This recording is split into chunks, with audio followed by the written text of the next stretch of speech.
Would you like to go on in? Thank you. Yes, County please. Courthouse.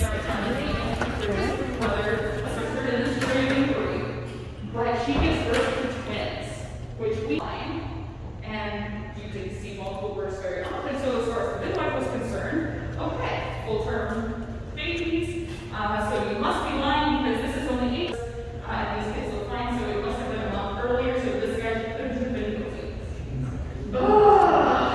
This county courthouse is the lower court, and they tried all misdemeanors for James City, County, and also Williamsburg City. But also felonies for enslaved people, which formed 51% of the population back then. All other felonies were tried at the High Court, which is the Capitol building at the end of the road here. But much of the business in this lower court would be quite boring. Tax payments, business licenses, elections, the kind of business we do today in DMV and City Halls, for example. Many of the cases were creditors suing debtors. So business creditors in Britain would hire lawyers to sue debtors here, for example. However, to hire a lawyer would cost 15 shillings a day, and the average fine was about 5 shillings a day. So you can see, for example, all fees and charges back then had to legally be posted on the courthouse wall. That's what those posts are on the side. We hear today in court come from this 18th century. You, the public, would be known as the bystanders. You're sitting today because you paid a chunk of money for your tickets, but back then you'd be standing. If you were a witness, you wouldn't be sitting in a box as they do today. You'd be standing to the side here in the witness stand. Again, a term that's still used today. If you were the accused, you'd be in the centre here, standing in front of the King's representative, that giant arrow-shaped chair pointing to the King's crest, coming forward here to stand trial. This is the bar. Now, everyone on this side of the bar, these great noble people, separating from everyone this side of the bar. Now, who passes the bar these days? Lawyers, that's right. Once they pass their exam at law school. But law schools didn't come in until 1789, in fact down the road here at William and Mary College. Prior to that, lawyers would apprentice themselves to other lawyers, usually for 3 years. Patrick Henry did it in 6 months, of course. But young Thomas Jefferson sat on this bench here listening to his teacher George Wythe. So lawyers on this first bench. Now, if a lawyer was asked to approach this back high bench, who would he be approaching?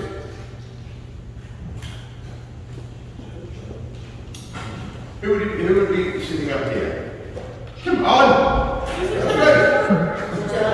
Judge! Thank you! Absolutely! The judges didn't come in until 1869. Back then there were magistrates or justices. There would have to be at least 4 or 5 if it was a felony for an enslaved person.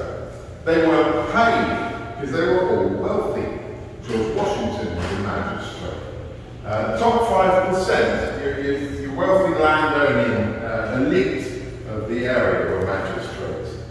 Now, the most senior magistrate would sit in a big chair there, and he would only vote if the other magistrates were tied. None of them were trained in law. And that brings us to this chap. And it was a chap. So I don't know why you're sitting this.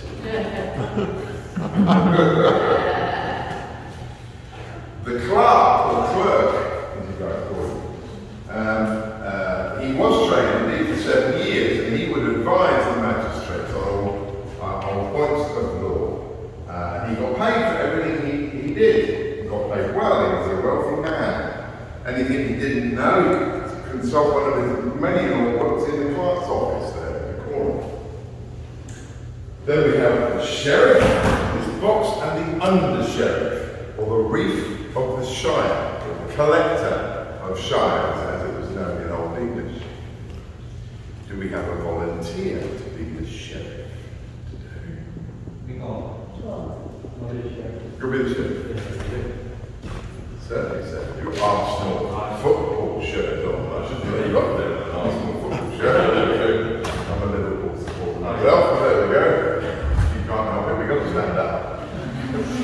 Arsenal, always sitting down. Well, you're a gentleman.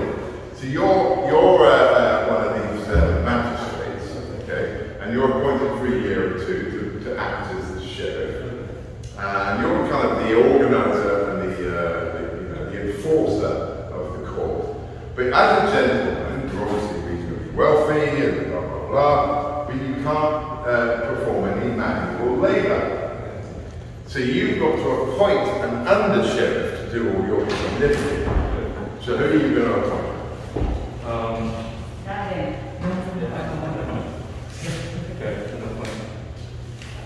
Who's your under-sheriff? Okay, well the under-sheriff's got to get in the other ones. Okay, so you instruct your under-sheriff to do all your hard tasks. Well, the first thing you've got to do is you've got to open the court. Okay, you've got to take your staff. Now, both of you would have staff, so if you reach out, and your staff would be longer than that normally. You would have one too, and as you can see, you can pretty much, it would normally come out here to have a tip on it, and between the two of you, you can reach across. So if anyone's trying to, come across to get to any of these great people, you can knock them back. It's also quite heavy, so you get hit with one of those, you're going to feel it. You can see anyone who's misbehaving in the public gallery. Absolutely. You'll give them one warning. If they don't respond, you then instruct your own sheriff to pick them up and put them in the stocks. Now the stocks, it's going to involve your feet, stockings. That's out there to the left. Your feet go into the wooden blocks, and you're sitting on a metal bar, which is quite uncomfortable. But it's more of a kind of colonial time out than anything else. It's kind of a social embarrassment. Friends and neighbours are walking past. Really stupid. Right, so then you would take that, and you see the blocks of wood on the bottom. Yes. You bang it. Hang on a minute, hang on! You bang. Get it inside. Right, bang it 3 times hard. Oh yay, oh yay, oh yay. Oh yay, oh yay, oh yay. I now declare this court open. I now declare this court open. God save the king. God save the king.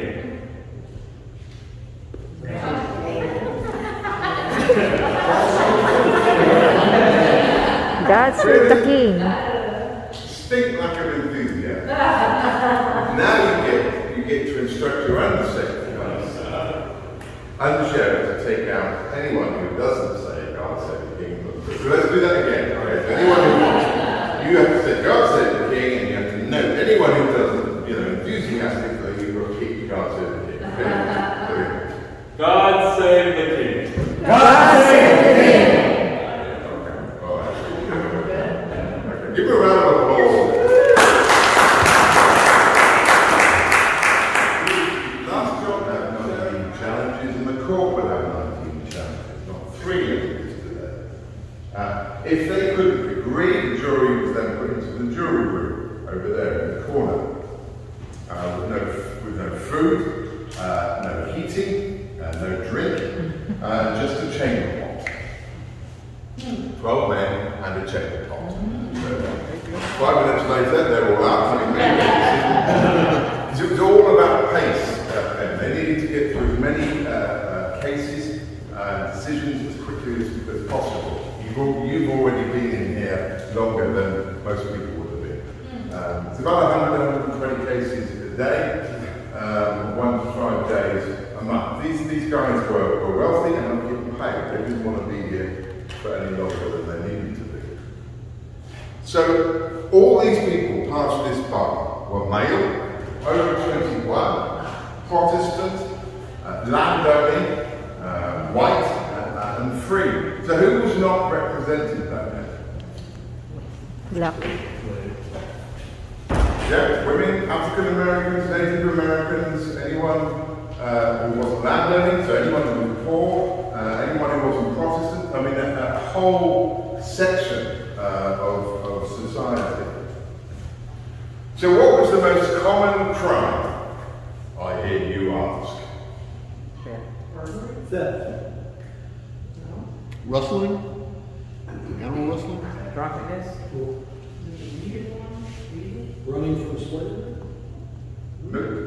Non-attendance at church.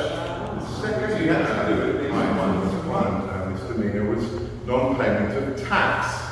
If you couldn't pay your tax, the sheriff would take you to your home, collect your goods and belongings and put on a public auction and sell them until the value of your unpaid tax was obtained. If it couldn't be obtained, you were then brought back here by the sheriff, and the sheriff had tied to the whipping block, which is also out next to the stocks, and whipped 2 lashes for every shilling unpaid.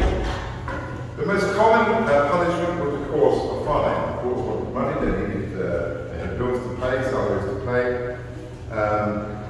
We talked about the stocks, but for more serious misdemeanors, then you, again, out to the left, you have the pillory.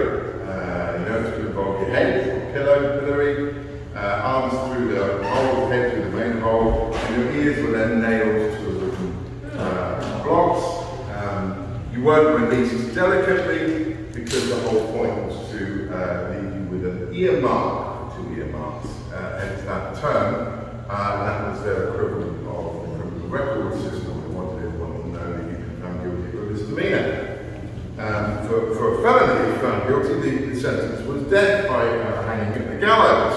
However, you could have what they call benefit of clergy for your first offence, and be branded on the left hand with a hot iron. This is M for manslaughter, T for theft.